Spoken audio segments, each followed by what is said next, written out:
Hello, my friends. Welcome to Granny B's house. Are you having a good day? No, I hope so. Granny B's having a pretty good day. And I just know you're being kind to all those people around you.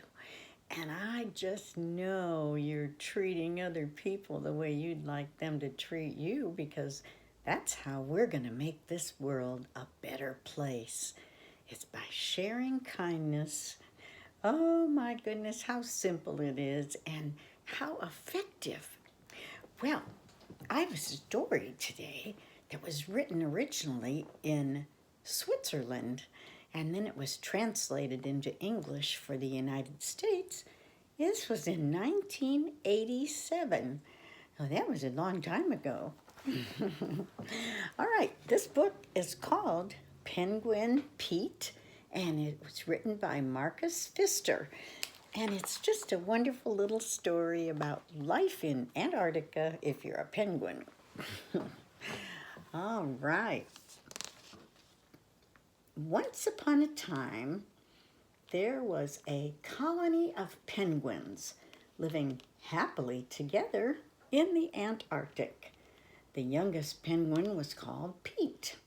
He was so small that the other penguins called him Pint-sized Pete. Don't worry, said Pete's mother. All penguins are pint-sized when they're young. One day you'll grow bigger and then you'll be able to swim in the sea with the rest of us. Pete thought the grown-up penguins looked beautiful swimming in the sea. He wanted to grow up fast so he could join them. But when the penguins came back in the evening and waddled clumsily to their nesting places, Pete couldn't help laughing. They looked so funny. Grown-up penguins couldn't move about on snow and ice any better than Pint-sized Pete. I'll show them a penguin can move gracefully on land, said Pete to himself, and he began practicing flipper skating every day. It was great fun. He slid about all over the ice and usually ended up on the ground with a thump. Now and then, some of the other penguins who were Pete's friends stayed home with him. Then they had a wonderful time playing hide and seek, making snow penguins, and having snowball fights. The time flew by. One day, a flock of birds landed on the patch of ice where the penguins lived, calling and screeching and flapping their wings. Pete marched proudly through the rows of birds. How tiny they were! He felt very big and grown up. Hello, said one of the little birds. What kind of a funny bird are you? I'm a penguin, he said. My name's Pete. Pleased to meet you, Pete, said the little bird. My name's Steve. Let's have a flying race. Don't be silly, said Pete. I can't fly. Then it's time you learned, said Steve. All you have to do is flap your wings hard. Just watch me. It's quite easy. Pete tried and tried to fly, but he couldn't. He could only jump a little way into the air. Pete and Steve were soon great friends, even if they couldn't go flying together. But Pete wanted nothing better than to fly with his friend, although he tried to take off over and over again. His flights always ended in a crash landing. The day came when the flock of birds had to move on. There was nothing Steve could do about it. As the two friends said goodbye, big penguin tears trickled down Pete's cheeks. Never mind, Pete, Steve called back as he flew away. I'm sure we'll be landing on this patch of ice again next year. Pete was very sad, but his mother knew how to cheer him up. The next morning, he was allowed to go swimming in the sea for the first time. He was very excited, though the thought of diving into the water head first was rather scary. But Pete found two ledges of ice at the water's edge.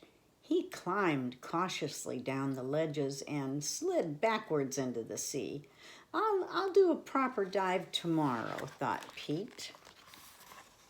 Pete's first few strokes were rather clumsy, but soon he was gliding through the cold water like an eel.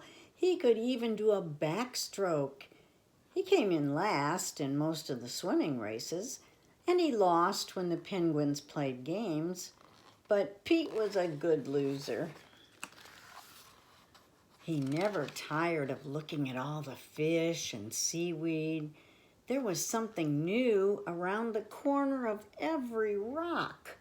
What a wonderful, mysterious place the sea was. The moon had risen by the time Pete waddled happily back to his mother. He felt far too tired to tell her about all his adventures, but that could wait until tomorrow.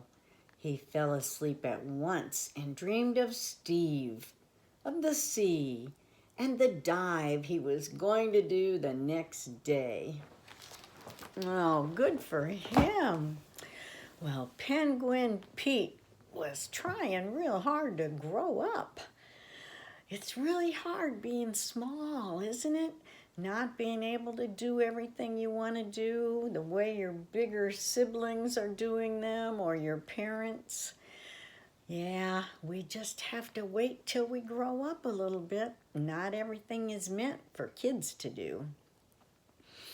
Well, Granny Bee's going to try to grow up a little bit here, but I'm just having way too much fun running around in a bumblebee costume and talking to people about being kind and making the world a better place. And I'm just doing the best I can do for my age.